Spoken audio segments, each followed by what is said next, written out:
Olá,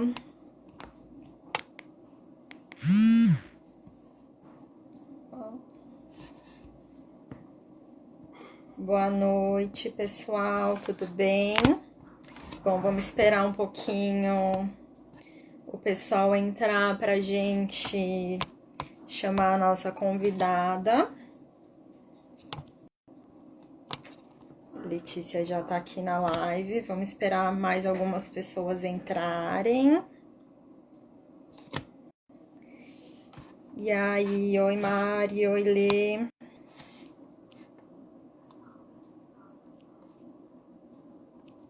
Vamos aguardar o pessoalzinho chegar, mais um pouquinho, mais uns minutinhos.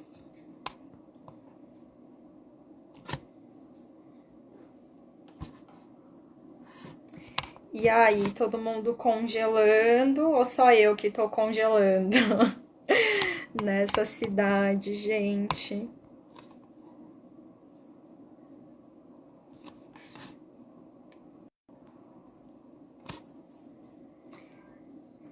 Bom, vamos começando então.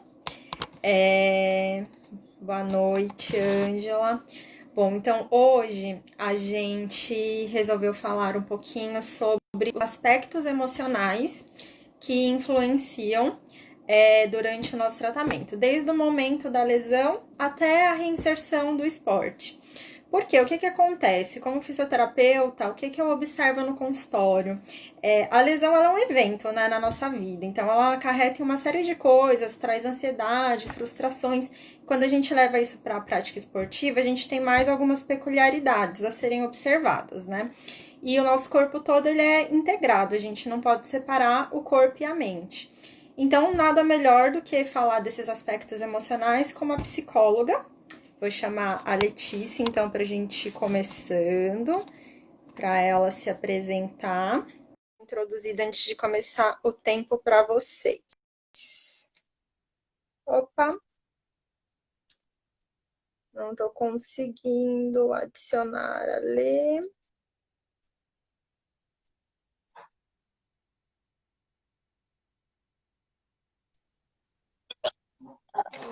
Conseguimos. Boa noite, Lê. Boa noite, Bárbara, tudo bem? Tudo. E você congelando aí? A sua cidade é mais fria Sim, que a nossa, né? aqui tá bem friozinho mesmo. Eu imagino. Bom, obrigada por ter aceitado o nosso convite para falar desse assunto que a gente quis tanto trazer. Bom, para quem não me conhece, eu vou me apresentar. Então, eu sou Bárbara, uma das fisioterapeutas da High Performance. E como eu não sou especialista em saúde mental, para a gente falar de coisas mais voltadas para esse aspecto, eu convidei a Letícia, que é psicóloga clínica do esporte. Eu vou pedir para ela se apresentar um pouquinho para vocês. Então, eu sou formada pela PUC, eu moro em Curitiba, eu sou de Curitiba, sou formada pela PUC há 2 anos já e atuo também há 2 anos com psicologia clínica e psicologia esportiva. Sou atleta também e já fui uma paciente da Bárbara, ela me ajudou bastante, é muito válido ressaltar isso. Não sei agora se já começamos, eu. Bom, então, como a Lê falou, nós nos conhecemos porque ela foi minha paciente. A gente trabalha com uma equipe de cheerleading, que é um esporte que vem chegando aqui no Brasil, ainda está meio novo, mas está sendo mais difundido. E a Lê fazia parte da seleção e ela sofreu uma lesão um pouco antes. A gente vai contar no final para vocês, não vamos dar muito spoiler, vai ficar para o final, vocês vão ficar até o final para saberem a história da Letícia. Bom, então, deixa eu só dar uma introduzida no assunto para quem chega depois. Então, a gente vai falar dos aspectos emocionais desde o momento da lesão até o retorno esportivo. Por que a gente escolheu esse tema? Então, a lesão, ela é um evento na nossa vida, né? A partir do momento que a gente se machuca, toda a nossa rotina muda, uma série de coisas acontecem. E a gente recebe os pacientes no consultório, né, como fisioterapeutas, ansiosos, frustrados, se sentindo pressionados, aqueles que trabalham de fato com esporte, mesmo amador ou a nível mais profissional e precisam de uma competição. Tem os que chegam também com medo, Eu acho muito engraçado, tem um fenômeno de paciente, assim, 80% chegam, eu nunca mais, os que não trabalham com esporte, né? Eu nunca mais vou jogar, eu vou aposentar minha chuteira, eu dou risada, eu falo, eu só acredito vendo, eu só acredito no dia da alta, porque praticamente todos mudam de ideia. Então, eu vou pedir, Lê, para você falar então um pouquinho mais sobre a gente, qual que é a relação de fato do psicólogo com o esporte, com essa parte de lesão. Basicamente, a psicologia do esporte, ela vai buscar desde o trabalho com esses atletas de final de semana, né? A galera que joga futebol ali no sábado, no domingo, ou a criança que faz a iniciação esportiva, até aos atletas de alto rendimento, que daí a gente já está falando do profissional. Então, a psicologia do esporte, ela permeia todos os aspectos, como você mesmo colocou, que são inerentes ao emocional e ao desenvolvimento daquela pessoa. Quando a gente fala muito nesse âmbito das lesões, o que acontece? Como que a psicologia pode intervir nisso juntamente com todo esse corpo médico? O atleta ou né, a pessoa que tem essa lesão tem toda essa construção. Como é construída essa lesão para ela? Se é um evento traumático, então, nunca mais vou conseguir participar de nenhum esporte, nunca mais vou conseguir jogar, desde o profissional até o de lazer. Se é uma lesão, qual foi a gravidade dessa lesão, como essa pessoa vê a gravidade dessa lesão, não só o evento em si, né, de como foi lesionado, mas como isso vai repercutir ao longo dessa rotina dela, como isso vai interferir nessa rotina sendo profissional ou sendo amador. Então, são vários fatores que muitas vezes não são vistos. A lesão, ela é algo palpável, ela é algo concreto. Exatamente. E quando a gente fala da psicologia do esporte, é aquilo que não está visível para todo mundo. É como aquela pessoa deita na cama e pensa naquela lesão. É como, dependendo da lesão que a gente está falando, é como ele vai ter que conviver com aquela dor por algum tempo, ou ele vai ter que conviver com aquele tratamento por algum tempo, como ele vai estar encarando, como essa pessoa vai estar encarando esse processo de tratamento. Então, todos esses fatores estão permeados quando a gente fala da psicologia do esporte. Certo. Eu não sei se dentro da psicologia, o estudo da psicologia mais voltado para o esporte é uma coisa nova, você me conta, porque na físio, a gente fala na medicina em geral, né? Mas pensando mais aqui na fisioterapia, é exatamente o que você falou. A gente precisa ver o paciente como um todo, a pessoa como um todo. Porém, antigamente, a medicina trabalhava muito com o que a gente chamava de modelo biomédico. O que isso significa? É só a lesão, que é como você falou, uma coisa palpável. Então, era o joelho machucado, o ombro operado, a lesão na panturrilha. E hoje em dia a gente já sabe que não, e até tem um nome para isso, a gente trabalha com o modelo biopsicossocial, que é justamente conseguir enxergar todas as esferas desse paciente, tudo que isso vai acarretar na vida dele. Então, para vocês, isso já é uma coisa mais antiga ou também está vindo mais recente?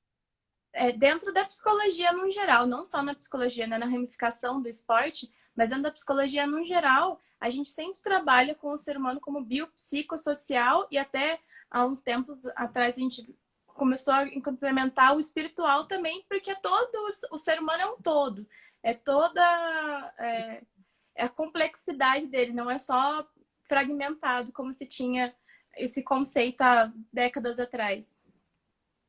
Exatamente. Aí, pra gente, eu falo que até nem tantas décadas assim. Quando eu entrei na faculdade em 2009. Na faculdade, eu não estudei sobre modelo biopsicossocial. Eu aprendi a trabalhar mais no modelo biomédico, ali naquela lesão. Depois, já na especialização e com os cursos me aprimorando, que foi entrando, esses conceitos estão chegando mais pra gente. E o que eu percebo é que é uma dificuldade, tanto ainda dos profissionais, de identificar, de olhar isso tudo, até saber o quanto de fato aquele paciente está mostrando, porque eu, fisioterapeuta, não sou especialista nisso. Em alguns casos eu consigo identificar, em outros não, é muito velado. Então a gente precisa desse trabalho multidisciplinar, né, justamente para conseguir fazer com que essa pessoa volte a fazer tudo e passe bem por esse processo. E aí eu queria que você me falasse, então, agora, do ponto de vista psicológico, como que isso afeta o rendimento do atleta, né? Como que pode afetar, assim, pensando tanto no rendimento quanto no retorno? Nessa questão do rendimento, por exemplo, desde do processo de lazer até essa questão do profissional, a gente vai ter aí uma alteração de rotina, qualquer que seja a lesão. Porque esse atleta ele vai estar proibido, né, na grande maioria das vezes, de fazer alguma atividade ou de realizar alguma tarefa que antes era muito comum. Desde, às vezes, se locomover dentro de casa, que é algo muito básico, até mesmo estar ali participando de uma maneira mais ativa dos treinos. Por que eu não coloco que ele não vai estar participando dos treinos? Isso é algo, inclusive, mais pra frente que a gente retoma, porque o atleta profissional e o atleta amador, ele vai continuar indo nos treinos. A única proibição que ele vai ter, a única questão que ele não vai poder entrar na prática esportiva em si de uma maneira tão forte como antes da lesão. Ele vai ter que fazer este processo. E é muitas vezes o que não acontece, ou o que é mais difícil para esses atletas, o que é mais difícil para essas pessoas entenderem que é um processo. Você não vai ficar deitado na sua cama ou no seu sofá durante 2 semanas e acabou isso, você vai poder voltar normalmente, como se nada tivesse acontecido, e também não vai ser o pensamento catastrófico de que para sempre, nossa, eu nunca mais vou conseguir fazer essas atividades de novo, eu nunca mais vou ser o mesmo porque eu estou aqui com uma lesão. Então, não é nenhum dos extremos de as coisas não vão ser uma mágica, o tratamento não é uma mágica, sim, e também não é o pensamento catastrófico de que minha vida acabou e eu nunca mais vou ser o mesmo. Como você colocou desde do início, ele é um evento, ele acontece, ele tem uma duração, um começo, um meio e um final. Exatamente. E o que eu percebo na fisioterapia, e você pode falar muito melhor, eu percebo muitas flutuações, né, dos pacientes. Então, tem esses que chegam falando, eu nunca mais vou jogar, nunca mais fazer nada, e chega no meio do tratamento, depois eu vou dar alguns exemplos de lesões, mas assim, chega no meio, a vida, o dia a dia já tá mais normal, eles já acham que podem fazer tudo. Quando que eu vou jogar? Quando que eu vou fazer isso? Quando eu vou fazer isso? Sim. E tem um outro fenômeno que eu fico impressionada, que eu até dou bronca neles, que quando chega o momento de retornar ao esporte é assim, eu treino, a gente treina, por exemplo, corrida. Treinei a corrida, fiz todo o treino do gesto esportivo, coloco ele para correr um pouco na clínica, tá bom. Essa semana você vai correr assim, assim, assado, tanto, tanto, tanto. Tá bom. Ele volta na outra semana, e aí, como foi a corrida? Não fiz. Por quê? Ai, fiquei com medo. Dá várias desculpas, mas você vê que eu não sei se eu posso chamar, você me corrija se eu estiver errada, como se fosse uma autossabotagem. E eu preciso, eles sabem que eu preciso que ele faça aquilo para a gente dar o próximo passo na reabilitação. E isso acontece, para não falar 100%, 99% dos pacientes. Eles ficam, né, eles demoram um pouco. Eles perguntam o tratamento inteiro, quando que eu posso fazer? O dia que eu falo, hoje você vai, eles não vão. E muitas vezes a gente está falando, em alguns casos, sim, da autossabotagem. Então, é aquela pessoa, aquele atleta que quer voltar, mas não quer voltar, porque se acostumou com aquela rotina às vezes, a rotina dos cuidados. Então, uma pessoa que sempre se considerou muito autônoma, muito independente, tem ali uma lesão que exige um cuidado maior da família ou que exige um pouco mais de dependência de outra pessoa, acaba se acostumando, acaba gostando, vendo que é bom também receber esses cuidados. O que acontece quando ela tem que voltar à vida normal? Ela vai ter que perder isso, ela vai ter que abrir mão disso também. Então, aí entra esse conceito da autossabotagem, porque não é mais tão compensatório, não é mais tão reforçador voltar àquela rotina do que a que está vivendo atualmente. E a gente pode colocar isso naquele ganho secundário também, que ela está ganhando alguma coisa. Com certeza, com certeza. Mas também tem um outro lado que eu vejo muito, eu trabalho com futebol americano e trabalho com cheerleading, que são 2 esportes que têm um nível de lesão altíssimo e não são lesões, em sua maioria são lesões de cirurgias ou que demandam muito tempo de recuperação e que são muito sofridas. Então, o contraponto também é o medo. O medo de você voltar a fazer aquilo e sentir essa dor de novo. ou de ter uma nova lesão e ter que fazer um processo de recuperação longo novamente. Eu vejo isso muito no futebol americano por causa do impacto. É um esporte de alto impacto. Então, eles têm muito medo, principalmente quando eles voltam de um tratamento de recuperação de ligamento ou de fratura mesmo, fraturas que não são tão graves, fraturas um pouco mais leves. Esse medo de, será que se eu der uma pancada agora de novo no treino, eu vou conseguir terminar de jogar a temporada? E se eu Sim. der uma pancada muito forte aqui no jogo e eu sentir aquela dor de novo? Muitos pacientes, muitos atletas têm medo da dor, porque é uma dor muito intensa ou porque é aquilo que a gente colocou do evento muito traumático. A maneira como ele lesionou foi tão traumática que ele não quer reviver aquilo de forma alguma. Sim, ele fica com aquela memória, né, daquele evento traumático. Tem uma pessoa perguntando aqui, eu vou pedir para você falar primeiro do lado da psicologia, se tem diferença do tratamento de pessoas comuns para atletas. Uhum. Para psicologia, a gente vai pegar muito para o lado do alto rendimento. Essa é a maior diferença. Um atleta de final de semana ou um atleta que a gente chama, né, de amador, que não está recebendo para isso. Ele não necessariamente vai ter uma preocupação em ter uma recuperação muito rápida. Então, a gente vai poder fazer um processo tranquilo, tanto de trabalhar esse medo de uma próxima lesão, trabalhar com a adaptação dessa rotina enquanto ele está tendo que fazer ali fisioterapia, ou ele tem que ficar em repouso, e sempre trabalhando o mental para que ele não tenha nenhuma perca nesse processo. E daí eu já entro nessa parte do treinamento mental, que ele é um pouco mais complexo também. O atleta do alto rendimento, o que a psicologia do esporte vai pegar?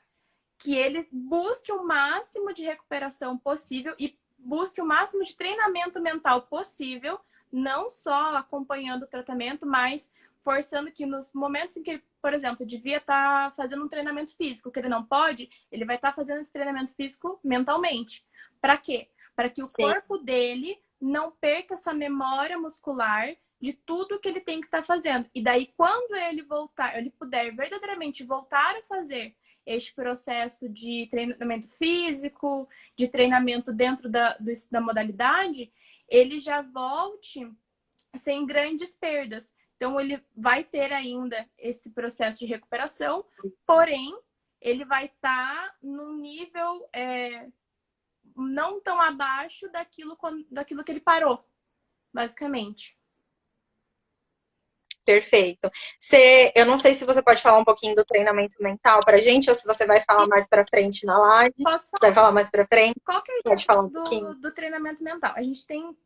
Quando a gente fala de lesões, a gente tem dois tipos de protocolo. O treinamento mental, que é o que a gente passa para todos os atletas, que é justamente essa ativação muscular, principalmente agora nesse período que a gente está de quarentena,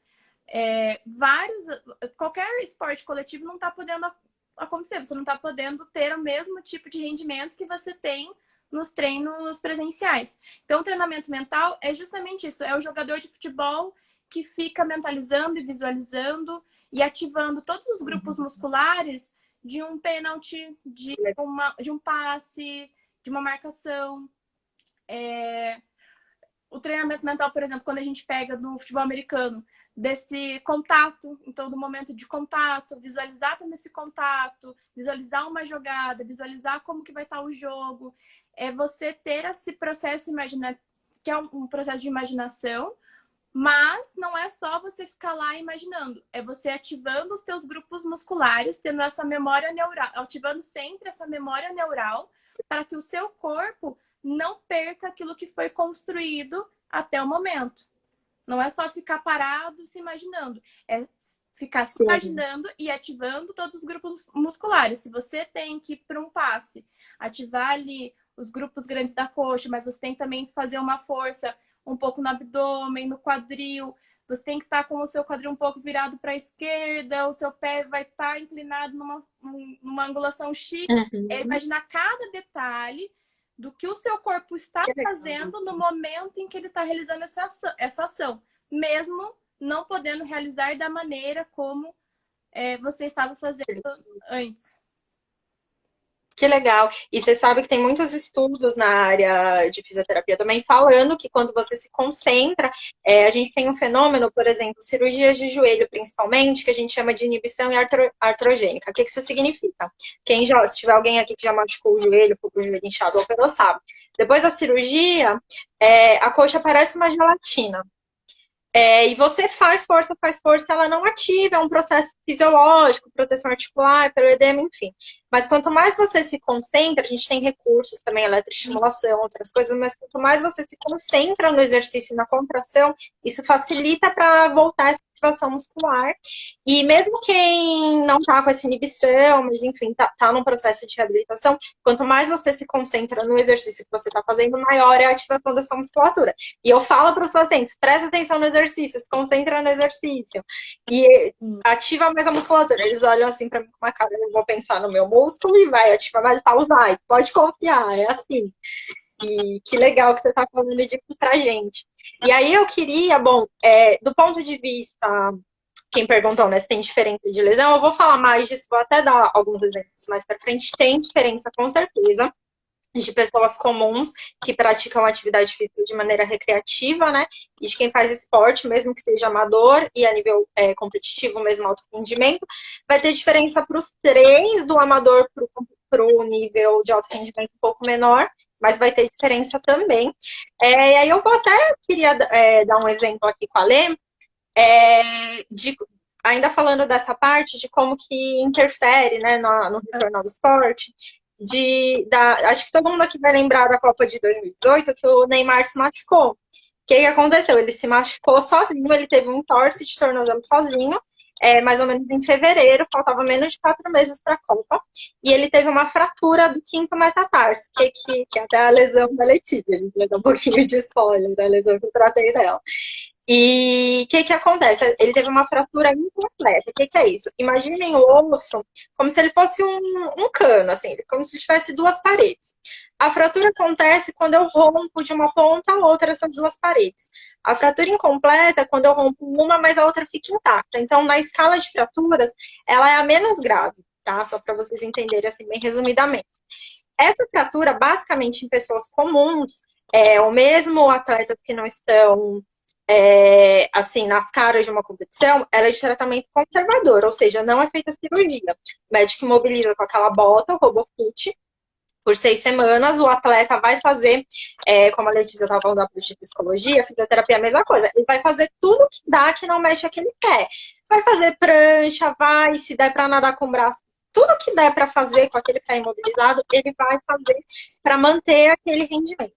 Só que no caso do Neymar, o que aconteceu? Como era um ano de Copa do Mundo e ele tinha pouco tempo, essa fratura, para vocês terem ideia, do dia da fratura, a gente vai deixar uma pessoa normal mais ou menos correr após 12 semanas, tá? Que é quando essa fratura já consolidou, que acontece lá pela 6ª semana, ele começa a descarregar peso total no pé, e só com 12 semanas que a gente deixa ele fazer impacto, coisas como corrida ou saltos. No caso do Neymar, esse período já era o tempo que ele tinha que quase estar lá na Copa do Mundo. Né? Então, eles optaram, no caso dele, a fixar com parafuso. Por quê? Não muda o tempo de consolidação. Então, o osso vai consolidar praticamente ao mesmo tempo. Só que diminui a chance de ter uma refratura. Então, como ele foi exposto ao impacto antes do que uma pessoa normal seria, né? Do que um atleta recreativo, uma pessoa normal seria, eles optaram por isso para diminuir a chance dele ter uma refratura durante a Copa e pelo menos poder participar. E assim, do ponto de vista da fisioterapia, jogador de futebol, eles fazem atleta profissional, mas vamos falar de futebol, que é onde a gente sabe que tem mais investimento, mais estrutura. Gente, a gente tá falando de milhões. Eles têm fisioterapia 3 vezes por dia, na água, fora da água, estrutura, fisioterapeuta em casa e assim por diante. Toda a equipe junto. E ele era jovem, agora, se não me engano, acho que ele tá com 28 anos, então na época ele estava com uns 26.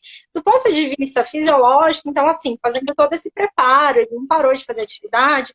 Claro que tem alguns déficits de equilíbrio, de propriocepção, controle motor, que é o tempo que o músculo demora para ter uma resposta.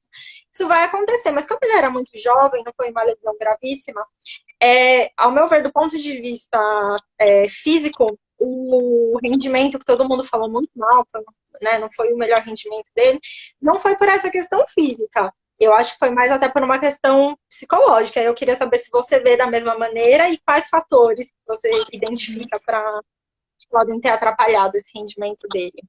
No caso do Neymar, a gente está falando de um atleta que estava na mídia há muito tempo e que tinha uma pressão muito grande em cima dele nessa questão do rendimento, logo em seguida dessa lesão.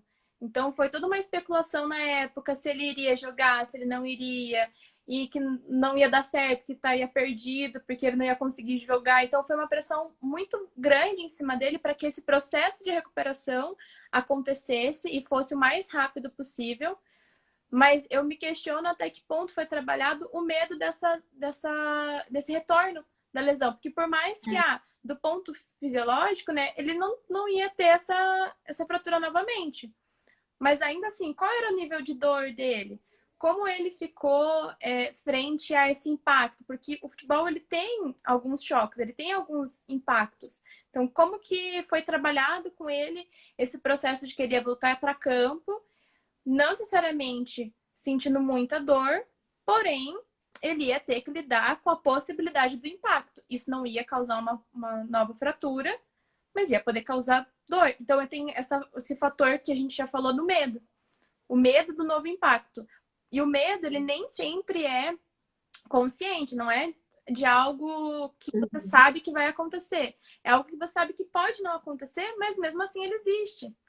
Então, nesse processo do tratamento dele, essa questão também dos translados, então ele não estava no Brasil, voltou para o Brasil, esse processo de recuperação teve um ponto positivo dele estar num lugar onde ele tinha um apoio, ele tinha mais suporte, mas fica essa dúvida de como que foi trabalhado e possivelmente aí que tem o lapso, né? De que não foi bem trabalhado não o processo de recuperação da lesão, mas o retorno dele ao campo, o retorno da atividade, a possibilidade do contato, do impacto e principalmente essa pressão de que ele tinha que render muito. Exatamente, que era a Copa do Mundo. E na época a seleção estava péssima, ele era a esperança da seleção, né? Ele era praticamente o único jogador. Então Exatamente. tinha toda a pressão, uma pessoa que acabou de ter uma lesão, né, não tão grave, mas ok, importante, que teve que ficar um período afastado, e ele carregando todo aquele peso nos ombros. Sim. E eu acho que é o que, para os atletas de alto rendimento, é o que mais faz diferença, a questão dessa pressão de eu tenho que voltar e eu tenho que render, e muitas vezes, sem estar preparado, às vezes até mais psicológica do que fisicamente. Uhum. Porque tem essa questão do medo que é muito forte. O medo, ele é algo... É uma dos sentimentos, emoções que a gente tem que pode gerar uma série de outros comportamentos e de outras reações. E essa questão da pressão vai muito de atleta para atleta. Tem atletas que lidam muito bem com essa pressão e conseguem transformar essa pressão, essa ansiedade pré-jogo, ansiedade pré-competitiva, em um motor motivador para aumentarem o seu rendimento. E tem atletas que não, que isso é uma ansiedade tão grande, tão difícil de lidar, que ela diminui esse rendimento. Ela tensiona tanto que, em vez de fazer a curva do rendimento subir, faz ela decair. Entendi, interessante. Bom, vamos falar então um pouquinho agora. Vocês têm protocolos e o que vocês têm de estudo para ajudar nesse retorno, nessa recuperação do atleta na parte da psicologia? Você já falou um pouquinho do treinamento mental. Sim. O que mais que vocês utilizam para essas pessoas? Dentro dos protocolos que hoje a gente tem mais contato, porque também tem a questão muito grande da psicologia do esporte, da psicologia no geral, é a adaptação. Muitas pesquisas são realizadas fora do Brasil por conta do tempo, né? Por conta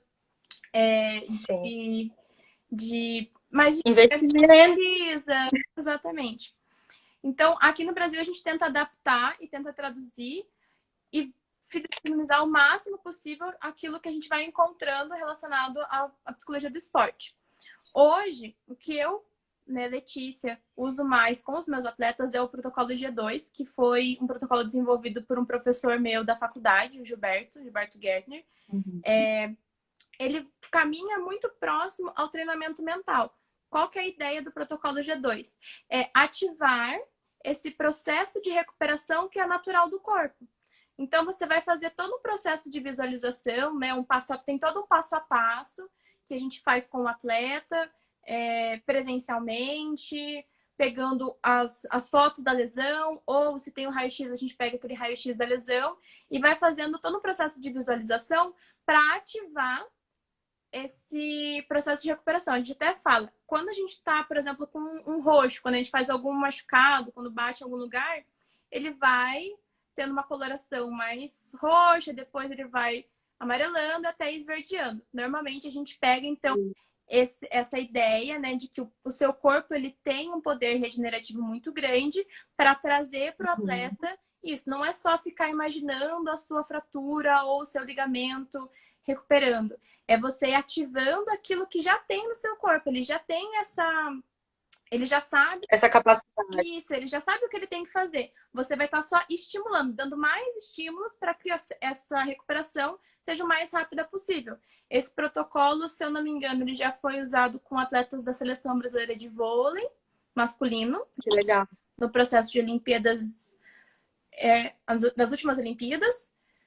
E a gente usa bastante no futebol americano e atualmente eu também aplico com alguns atletas da Seleção Brasileira de Cheerleading.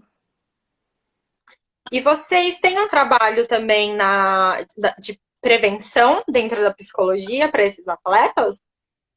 Nas equipes que você atua? Ou ainda não? E se não tem porquê? A ideia do treinamento mental, principalmente quando a gente fala de esportes de alto impacto e esportes que têm um índice de lesões altas, é justamente prevenção. Por exemplo, Já é a prevenção. A ginástica, ela é um esporte de alto impacto. Você tem que repetir várias vezes para conseguir cravar aquele movimento para que ele seja perfeito. Então, a ideia do treinamento mental, quando a gente fala de visualizar, repassar o movimento, é também de você fazer as correções necessárias. Tem diversas maneiras de você realizar o treinamento mental. Vai muito também de cada indivíduo. Tem pessoas que conseguem fazer esse processo de visualização e ativação muscular muito rápida. Tem pessoas que vão precisar de, primeiro, um vídeo de si mesmas, vão visualizar esse vídeo, depois elas vão conseguir se imaginar, depois elas vão conseguir se ver fazendo aquele movimento para daí conseguir, por exemplo, fazer uma correção. Então, a ideia do treinamento mental é ativar essa musculatura, esse caminho neural, e também que você corrija esse caminho neural. Então, por exemplo, um atleta de ginástica que tem que fazer um mortal carpado duplo, vamos colocar um movimento que é difícil e que exige bastante do físico. E o treinador falou assim, não, ele tem todos os potenciais físicos para fazer, mas ele não está fazendo, ou ele não está conseguindo num determinado momento. A gente vai primeiro pegar, fazer esse atleta se visualizar, fazer esse movimento com os recursos que forem necessários para que ele consiga primeiro se visualizar. Se durante esse processo de visualização ele ainda se imaginar fazendo algo ou não fazendo o movimento da maneira como deve ser executado, ele vai corrigir de quantas vezes for necessário, de todas as maneiras possíveis, para depois levar esse movimento para o solo de novo, realizar ele. Entendi. Então, perfeito. Nossa, muito legal isso. Muito interessante. Realmente, eu não conhecia o treinamento mental. Muito legal. Eu vou falar um pouquinho para quem perguntou dessa parte de protocolo, então, que até vai responder ainda mais aquela pergunta das diferenças que tem, né, para pessoas comuns e para atletas. O que acontece? Então, primeiro eu queria apontar uma coisa. A gente deu o exemplo do Neymar e tudo mais, a gente fala muito de gente famosa e tal, porque todo mundo conhece. Mas qual que é a realidade do esporte, principalmente aqui no Brasil, em categorias de base ou esportes solos? O investimento nesses esportes são baixíssimos. Então, nem sempre os profissionais, mesmo de alto rendimento, quantos profissionais, assim, até maratonistas ou que fazem salto, por exemplo, que vão a nível de Olimpíada, eles não têm estrutura suficiente, não têm acompanhamento de uma equipe tão grande, assim, multidisciplinar, quanto outras modalidades. Então, primeiro, isso é uma coisa que é importante que a gente precisa pontuar. Já tem um déficit nessa questão, por conta de acesso e de investimento. Bom, pensando então na física, o que acontece? por conta dessa pressão de ter que render. A maioria dos estudos são feitos dentro do futebol, que é o que movimenta mais milhões dentro do meio do esporte. Também tem algumas coisas com basquete, com beisebol, mas eu vou falar das lesões mais comuns dentro do futebol, tá? Que é o que tem mais protocolo, que eles comparam o protocolo normal com o protocolo acelerado. Então, quando a gente pega, por exemplo, esses pacientes de futebol, muito comum lesão de joelho, lesão de menisco e lesão de LCA, que é o ligamento cruzado anterior do joelho. Antigamente eles falavam, ainda se fala um pouco, principalmente quando a gente pega mais tudo de fora, de acelerar um pouco esse protocolo. Então, para vocês terem ideia, o padrão de quem faz uma cirurgia de LCA são 6 meses de reabilitação. A partir de 6 meses, se tudo correu bem, se ele passar em todos os testes, que envolve salto, ganho de força, não pode ter dor, tem que estar fazendo bem gesto esportivo, tem que ter tempo correto de ativação muscular, tem que estar preparado psicologicamente, ele pode voltar aos poucos ao esporte. Não necessariamente ele vai estar pronto com 6 meses, tá? E tem alguns estudos que tentaram acelerar isso para 4, 5 meses, mas assim, às vezes eles até acontecem, mas não é muito bem visto, o índice de relesão é grande. E, inclusive, tem um estudo bem recente falando que a partir do 6º mês, a cada mês que você espera para fazer o retorno desse atleta ao esporte, vai diminuindo de 15% a 20% a chance dele ter uma relesão. Então, hoje em dia, eles já estão falando que o ideal, às vezes, até que se espere 8, 9 meses. Claro, se passar em todos os testes, quando a gente fala de alguém de alto rendimento, que tem um bom acompanhamento, que vai fazer todo o processo certinho, pode ser que ele consiga voltar com segurança naquela etapa. Tá? Mas o que acontece? Para pessoas comuns, ou quem faz atividade física recreacional, ou mesmo atleta amador, que não vive do esporte, a gente não costuma fazer, claro que isso é uma decisão em conjunto, mas a gente não costuma acelerar, porque a chance de relesão é muito alta, não vale a pena. Então, e é sempre uma discussão com os pacientes. Você tem que se perguntar. Claro que tem a satisfação pessoal, tem todo o treino que você fez e vai perder aquela competição, mas o quanto vale a pena você se expor ao risco de uma relesão, de um processo que ia durar 6, 8 meses, passar para 2 anos, porque se você tem uma lesão nova, se a primeira lesão você ia tratar em 6, a segunda já são no mínimo 8, 10 meses, você já vai perder 2 anos da sua carreira. Então, às vezes é melhor você perder uma competição, claro que eu estou falando de pessoas nível recreacional, ou quem não vive do esporte, não tem tanta pressão, não vai ganhar dinheiro com aquilo, tá? Quando a gente pensa em lesões musculares, que também são muito comuns no futebol, mas também em todas as atividades esportivas. Então, lesão muscular de coxa é muito comum, lesão muscular de panturrilha. Aí já são lesões que a gente até consegue, às vezes, acelerar um pouco, se são esportes em grupo. Às vezes, dependendo da posição que aquele atleta tá, dá para ele voltar. Se for, por exemplo, futebol, alguma outra atividade que dá para trocar, né, que dá para substituir, ele não joga, às vezes, o jogo inteiro. E principalmente se for a primeira lesão daquele músculo, depende também do grau da lesão muscular. Agora, se ele já teve mais de uma lesão, aí fica complicado. Vou até dar um exemplo para vocês, que eu comentei do LCA. Ano passado, eu tive 2 pacientes, casos muito parecidos, que tinham feito cirurgia do cruzado anterior e romperam a cirurgia. Eles perderam o enxerto da cirurgia. Uhum. E um deles, e aí eu vou pontuar de novo e até trazer a briga assim pra gente, pros profissionais, a fisioterapia e tudo mais.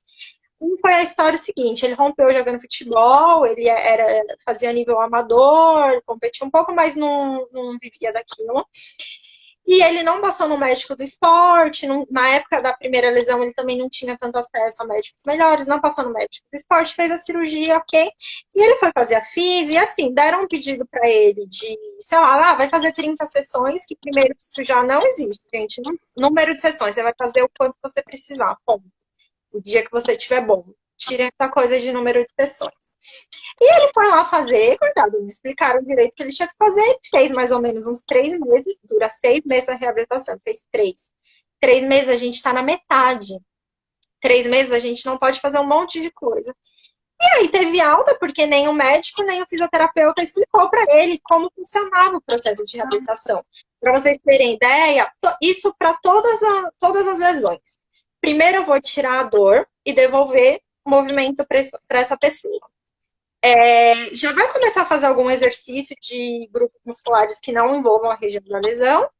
aquilo cicatrizando, a gente vai começando exercícios que envolvam a região da lesão. Depois a gente vai fazer treino de ativação muscular, treino de equilíbrio, propriocepção.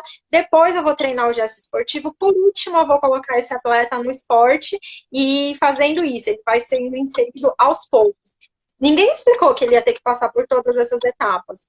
Então, com 3 meses, quem opera o joelho, quem opera o LCA, geralmente a pessoa não tem mais dor, o joelho não incha mais, ele só vê uma perna mais fina que a outra, mas ele consegue andar, ele consegue trabalhar. Então, ele acha que ele tá bom. Ele E pode aí ele voltar e fazia fazer a cadeira. Exatamente. E aí ninguém explicou pra ele, ele fazia musculação uma vez por semana do que ele achava que tinha que fazer e continuou jogando futebol dele. Aí o que, que aconteceu? Menos de 2 anos depois, jogando futebol, ele sofreu uma entrada e teve uma nova lesão. Ele perdeu o enxerto e rompeu outros ligamentos também do joelho. Aí o resultado, ele vai ter que, acabou não passando ainda por conta da quarentena, vai ter que passar por uma nova cirurgia. E no caso dele, foi negligência mesmo dos profissionais, foi falta de orientação adequada, entendeu? E eu vejo que isso acontece muito. E também tem o outro lado, que às vezes os profissionais, aqui eu não estou nem falando tanto de alto rendimento, porque tem a questão da pressão mesmo, mas tem muita, às vezes a gente não pode cair na pressão do paciente. Claro que vai ser um acordo em conjunto, mas ele tem que entender o que é melhor para ele. Se mesmo assim ele decidir, ou se ele é alto rendimento, ele tem que ir para aquela competição, ele tem que estar ciente dos riscos, para ele saber ao que ele está se expondo. Sim. Quando a gente fala principalmente assim, do protocolo G2, que eu já vi, eu posso falar com um pouco mais de propriedade, a gente pode diminuir o tempo desse tempo de recuperação. Por quê? Porque o atleta vai estar estimulando o processo de recuperação neural e corporal o máximo. Então, ele vai estar fazendo todo um tratamento, mas é assim, é como você falou, ele tem que estar seguindo todo o tratamento. O que você vai ver com o protocolo G2? Em vez de ele ficar 6, ele vai ficar 4 meses de recuperação, porque o tempo de diminuição de dor vai ser menor, o tempo para a musculatura dele voltar vai ser menor também, ele vai conseguir ganhos em um tempo menor. Mas ainda assim, ele tem que estar fazendo tudo. E como você falou no começo da tua fala, não é todo mundo que tem acesso a esse processo. Não é algo Não. tão E tem comum. não é algo, não é a nossa realidade, né, Sim. principal. E aí eu só vou fazer um parênteses nas lesões cirúrgicas, porque aí tem algumas que não tem jeito, que às vezes o atleta até tá pronto, mas aí pelo tempo de cicatrização do corpo, a estrutura não vai dar tempo. Mas aí a gente consegue, por exemplo, liberar ele no limite, ou assim, um pouquinho 2 semanas antes, antecipar 2 semanas, que qualquer coisa para um atleta é ganho, qualquer coisa que você uma semana que você ganha, Claro, para ele já é muita coisa. pré-competitivo, pode ser aí uma competição que ele vai poder participar, que a ideia do vínculo, né, entre o tratamento físico e o tratamento com a psicologia do esporte, né, esse processo de produção de protocolos e realização de protocolos, é justamente para que esse atleta tenha que seja 2 dias de ganho nessa recuperação, uma semana, um mês, mas que ele volte seguro de que aquele processo de lesão passou e que ele ele pode voltar, que o ritmo dele não vai decair tanto, que a lesão dele não vai voltar a doer, que não vai ter nenhuma regressão. Perfeito. Vamos aproveitar que você está falando disso. E como que funciona em relação da parte de vocês para esse retorno das atividades esportivas, essa conscientização do autocuidado e da importância da prevenção, que eu vejo que é uma coisa que às vezes acaba falhando também. Sim. Então, quando, por exemplo, o atleta já fez o protocolo, está fazendo a fisioterapia, já teve que mudar a rotina, o que a gente vai trabalhar são vários fatores relacionados desde coisas mais práticas, que é ele reinserir atividades na rotina dele voltadas para a prática esportiva ou para essa movimentação, mas como você já colocou, né, de uma maneira gradual, então é como se fosse uma escadinha, então ele lá o topo é voltar completamente à prática esportiva. Mas primeiro ele vai, então, voltar a fazer uma corrida, vai voltar a para o fortalecimento, e assim ele vai inserindo a prática esportiva na rotina dele, que dependendo da lesão, ele ficou ali parado por um tempo, ele já está fazendo o treinamento e os protocolos. Então, com isso, ele não vai ter perdido tanto essa memória muscular. Aí ele vai vendo que tudo bem voltando, e principalmente daí dentro da nossa área é gerar essa segurança. Segurança de que tudo bem ele voltar para a rotina, tudo bem ele fazer alguma coisa com um pouco mais de impacto, trabalhar com esse possível medo, caso, né, seja a situação, e também trabalhar com, você não vai chegar lá no topo da escada agora. Você tem que caminhar por todos esses degrauzinhos primeiro para conseguir chegar lá. E daí sim você tá 100% seguro de que não vai ter uma lesão novamente, ou que você não vai voltar a sentir dor. E isso é o processo de prevenção, é manter esse atleta, manter essa pessoa nessa escadinha, de degrau por degrau, não tentar subir de uma vez. Pular etapas, né? Isso é uma coisa que é super importante. E por que eu gosto sempre de trabalhar nessa questão da equipe multidisciplinar? A gente tem que se comunicar com o médico, com o psicólogo, nutricionista, quem estiver junto, porque todo mundo tem que falar a mesma língua com o paciente. Porque se eu falo uma coisa, o médico fala outra, e o nutricionista fala outra, o psicólogo fala outra, o paciente não sabe o que ele faz. No final, ele vai pegar o que ele quis, o que funciona melhor para ele. E a gente trabalha muito com isso, em tentar conscientizar desde o primeiro dia. Primeiro dia, eu explico, eu gasto muito mais tempo conversando, e eu vou reforçando isso o tempo todo, semanalmente. Ele precisa entender, você entende que isso é sua lesão, você sabe o que você machucou, você sabe os riscos, você sabe se foi uma cirurgia, como foi essa cirurgia, quanto tempo demora para fazer isso, e eu vou falando, você só pode fazer tal coisa em tanto tempo e tem que passar nesse teste. Só pode fazer tal coisa em tanto tempo e tem que passar nesse teste, porque assim, os protocolos servem para guiar a gente, mas é assim, não é porque, por exemplo, o LCA de novo, teoricamente com 3 meses eu posso colocar o paciente para correr. Se foi uma cirurgia, se foi a primeira cirurgia, tá tudo bem. Não significa que ele vai ter força para correr com 3 meses. Inclusive, eu não conheço quase nenhum paciente, por melhor que tenha sido a reabilitação, que tenha força para correr com 3 meses. Eles fazem uma corrida meio mancando, meio alto e baixo. E aí, para que eu vou pôr ele para correr? Não vale a pena. É melhor ele ganhar mais força primeiro e depois fazer aquela corrida. Então, também cabe a gente fazer isso. Você pode fazer isso, mas por que você não vai fazer ainda nesse momento? E na questão da segurança, uma coisa que eu também vejo, que às vezes da parte da fisioterapia a gente peca, você já sabe como eu trabalho, porque a gente acompanha vocês o tempo todo. Eu não dou alta para o paciente antes dele voltar para o esporte dele. Eu começo a fazer uma transição gradual no meio da reabilitação dele. Ele vai para o personal, vai fazer o condicionamento físico com restrições.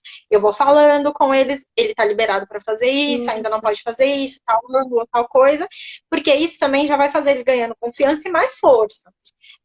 Quando chega a hora de ir para o esporte, primeiro ele vai fazer algumas semanas de treino de gesto para a gente corrigir aquele movimento, entrar essa parte, está fazendo certo, está fazendo errado, vou ver se ele tem capacidade, se ele tem dor, preparar aquela musculatura, e aí ele vai para o esporte também de maneira gradual, provavelmente com algumas restrições. Então, por exemplo, se for um jogo, vai começar jogando 10 minutos, ficou bem, no próximo joga 20. E aí, no meio desse processo, a gente vai, a não ser que seja um trabalho mesmo, a gente faça parte da equipe, a gente dá alta, assim, sem ele estar 100%, mas assim, ele está pelo menos 50% da capacidade esportiva dele. E aí, conscientizado que ele vai ter que, para sempre, fazer alguma coisa para prevenir que aquela lesão volte. Porque, gente, cirurgia, por melhor que ela tenha sido feita, a sua musculatura vai ter que estar forte para segurar no lugar depois. Sim. Principalmente se são cirurgias, por exemplo, lesão de ligamento, que deixam a articulação mais frouxa para diminuir o nível de artrose. E isso eu também bato na tecla o tempo todo, porque isso não só atleta, pessoas normais, a gente gosta de fazer o que é legal, gosta da corrida, gosta da dança, gosta da ginástica, ninguém gosta do fortalecimento. Mas para você poder fazer a sua atividade física bem, você vai ter que fazer o fortalecimento. Exatamente. E para nós, da psicologia do esporte, é primordial ter o contato com todos os profissionais que estão atendendo esse atleta. Justamente porque, assim, se o treinador, o fisioterapeuta e o médico falam, não, ele pode voltar a jogar, ele pode voltar a fazer tudo. E aquele atleta fala assim, não, eu não posso. Opa, é nosso, é do psicólogo. Então a gente vai ter que ter esse trabalho maior com ele. Agora, se a gente está falando não, que ele pode voltar, só que o fisioterapeuta falou ele pode, mas ele tem restrição X. Também vai do nosso trabalho falar assim, ó, você tá bem, a gente está sentindo que você está confiante, mas vamos respeitar a escadinha para que você não tenha uma lesão Sim. novamente, ou para que você não tenha que ficar afastado de novo porque você está com dor. Exatamente, porque também tem isso, tem os 8 ou 80, né? Sim. Que é assim, ou eu não vou fazer nada, ou se eu não puder fazer tudo, eu não quero. E ele tem que entender que não existe isso. É exatamente o que você falou, não vai daqui para cá, ninguém, nem o Neymar, ninguém vai daqui para cá. Isso não existe para ninguém. É um processo, é uma escadinha. Uma escadinha. Bom, nossa, passa muito rápido, né? Sim. Então, a gente tem mais ou menos uns 9 minutos. Eu vou pedir, então, eu não sei se você quer pontuar mais alguma coisa, ou se você já quer dar o seu relato, falar do seu relato pessoal e profissional aí da sua lesão. Uma coisa que vou falar do meu relato e também reforçar. Quando eu tive a minha lesão, foi a mesma do Neymar, né, no quinto metatarso do pé esquerdo. Eu estava num processo pré-competitivo. Eu tinha 3 meses para me preparar para ir competir no Mundial de cheerleading. E foi, assim, primordial para mim ter todo esse suporte da minha treinadora de Curitiba, minha treinadora de São Paulo, você, Bárbara, como minha fisioterapeuta, o meu fisioterapeuta aqui em Curitiba também, o Gerson, Sim. o meu médico que entendeu qual era o processo que eu tinha tanto feito da fratura, quanto o processo de recuperação que eu precisava ter para estar num padrão competitivo bom. E uma coisa que eu fiz pelo meu conhecimento e tive também auxílio de outros psicólogos do esporte foi aplicar esses protocolos para que essa fratura, para poder ativar todo o meu sistema, para que essa fratura calcificasse o quanto antes e eu pudesse voltar para os treinos. Eu tive muito medo durante o processo de recuperação, principalmente quando eu tirei a bota, de voltar a fazer os movimentos. Então, eu fui a paciente com medo, tinha muito medo de voltar, muito medo de colocar o peso no meu pé. Então, eu tive que trabalhar muito isso da minha segurança, de que estava tudo bem, todos os meus exames estavam bem, você estava me dizendo que eu podia e a treinadora estava me dizendo que eu podia fazer aquilo que eu tinha que fazer. Então, foi um trabalho muito interno. Eu faço acompanhamento com psicólogas, eu tenho amigas psicólogas do esporte que, nesse processo, me orientaram também.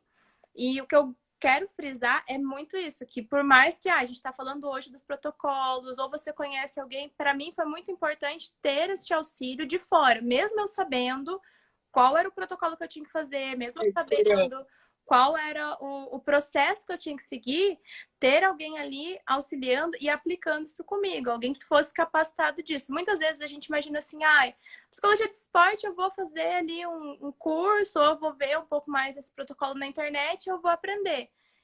E não é, porque pode abrir uma série de outras coisas. Então, no meu caso, como eu sou psicóloga e tenho pessoas que puderam me ajudar nessa área, eu sabia que eu estava bem assistida, porque ninguém que estivesse ali me dando aquela assistência não ia me cutucar e eu não poderia dar conta disso depois, da minha ansiedade, da minha frustração. Eu tinha esse acompanhamento fora também. E me fala um pouquinho como foi para eu vou contar um pouquinho da parte ortopédica e aí te pedir para responder como que estava o seu emocional quando você chegou na competição. E como a Letícia falou, gente, foram 3 meses, acho que até um pouquinho menos, ali estava bem no limite dela ir à competição. Para quem não conhece, o cheerleading é uma mistura de ginástica com dança. Então tem muito salto, muita pirueta, muita coisa na ponta do pé. E o que acontece? Ela fraturou, imaginem o pé, o último ossinho aqui da lateral do pé, só que do lado esquerdo. O que acontece? Quando a gente salta, quando a gente gira na ponta do pé, tem um processo, um mecanismo de torção e todo o impacto que vai muito para essa região. Então, a gente teve que segurar ao máximo. Ela estava bem no limite quando ela foi para a competição. A gente liberou ela para começar a fazer giros em um pé só e saltos mais em um pé só 2 semanas antes. Foi. Se eu não me engano, da competição, assim, bem no limite. Por quê? A gente teve que esperar o máximo, e aí a gente fica meio contraditório. Eu corro o risco de diminuir um pouquinho o rendimento dela, mesmo ela fazendo todo esse trabalho, mas diminui o risco dela ter uma fratura antes e não ir de jeito nenhum para a competição, ou ela vai, às vezes, com rendimento não ali 100%. Então, a gente trabalhou muito nesse limite, deu tudo certo, ela não refraturou, mas assim, foi a Tabata, um sufoco, foi um sufoco. E eu queria que você me falasse como estava seu emocional quando você chegou na competição. Eu lembro que eu fui. A última vez que eu cheguei no médico e fiz o meu último raio-x foi exatamente um mês antes de eu embarcar para a competição. Então eu tinha ali exatos um mês para fazer, para finalizar aquele processo de limpeza de rotina. Na primeira apresentação, eu fiquei um pouco mais nervosa, porque eu tive algumas, eu ainda sentia algumas dores. Eu não fui uma pessoa que tive uma grande dor de fratura. Então, isso também foi algo que me ajudou nesse processo de recuperação, porque eu não senti dor quando eu fraturei e eu não sentia dor durante a movimentação. Eu sabia que existia alguma coisa ali e eu comecei a ficar mais atenta depois que eu descobri a fratura. Então, eu tinha mais Posso medo. até só te interromper e pontuar uma coisinha, que isso é um outro problema que a gente encontra em atletas. Geralmente tem alto limiar de dor, a pessoa não sente dor. Então, para ela tá tudo bem continuar. Sim, foi para mim foi isso. Eu tinha mais medo de fraturar do que medo da dor. Então eu tinha medo de acontecer de novo e eu não saber e eu ficar muito tempo com aquela fratura. Quando eu cheguei na competição, eu tive toda uma preparação física, eu tinha um acompanhamento com você, estava em contato também com a minha terapeuta, e foi assim primordial para mim porque no primeiro dia eu fiquei muito ansiosa da possibilidade de me machucar. A partir do momento que a gente acabou, eu lembro exatamente, a gente acabou o aquecimento no nosso tablado e foi pro tablado principal, eu tava muito segura, porque eu tinha visto que não tinha acontecido nada. E se não tinha acontecido nada em 10 minutos de aquecimento, 2 minutos e 15 eu ia tirar de letra. E depois da primeira, a gente fez 3 apresentações. A primeira foi eu tive um pouco mais de ansiedade e as outras 2 foram mais tranquilas. Eu já sabia que eu precisava fortalecer, então todo dia a gente chegava na casa, eu fazia os meus exercícios de fortalecimento, fazia meu protocolo de fortalecimento, sentia um pouco de dor, já sabia qual era o músculo que eu precisava lhe dar uma massageada, porque eu tinha forçado demais. A gente foi passear nos parques, que foi na Disney. Eu já falava para as meninas, ó, tenho que dar aqui um tempinho, podem ir, eu não vou forçar mais, porque eu tô guardando para nossa apresentação. Paciente perfeito, sonho de pacientes. Todos os pacientes seguissem tudo que eu falo, tudo que a gente fala, E eu era dos segui, resultados sempre nossa, eu ótimos. lembro que eu segui a risca. Mas que eu tenho muito essa consciência, e eu falo que eu fui um caso isolado, porque eu tinha muito essa consciência do como seria se eu não seguisse. E eu tinha uma motivação muito forte de que eu queria competir. E eu queria ter uma boa apresentação. Não queria só estar lá. Eu queria fazer uma boa apresentação. Então, se eu pudesse, tudo que eu pudesse fazer, tudo que tivesse ao meu alcance para alcançar esse objetivo, eu ia realizar. Que maravilha. Bom, gente, olha, a gente ficaria aqui mais um tempão, mas a gente tem, acho que 1 minuto, 2, mais ou menos. Bom, vou te pedir para fazer um encerramento, pontuar alguma coisa rapidinho, se despedir para a gente encerrar. Se derrubarem a live, a gente volta rapidinho só para dar tchau direito para Ok. você, gente. Eu agradeço muito a oportunidade, Bárbara, de estar falando um pouquinho do meu trabalho, estar falando um pouquinho da psicologia do esporte, que ainda é algo pouco acessado por muitos atletas, tanto de alto rendimento quanto de lazer e atletas amadores. Então, eu agradeço o espaço de estar falando disso e lembrar que procurem um profissional capacitado. Se você quer fazer esse trabalho, se você sente a necessidade de buscar um processo de tratamento de recuperação de lesão completo, busca um profissional capacitado, um psicólogo do esporte que tenha conhecimento nesses protocolos, que tenha conhecimento dessas áreas, para que você tenha o melhor tratamento possível. Perfeito. Da FIS a mesma coisa, gente. A gente tem 20 segundos. Obrigada a todo mundo que participou. Foi Obrigada, incrível. gente. Obrigada, Ale, por ter aceitado o Eu convite. que agradeço. Então, gente, é isso. Quando vocês forem investir na saúde de vocês, sempre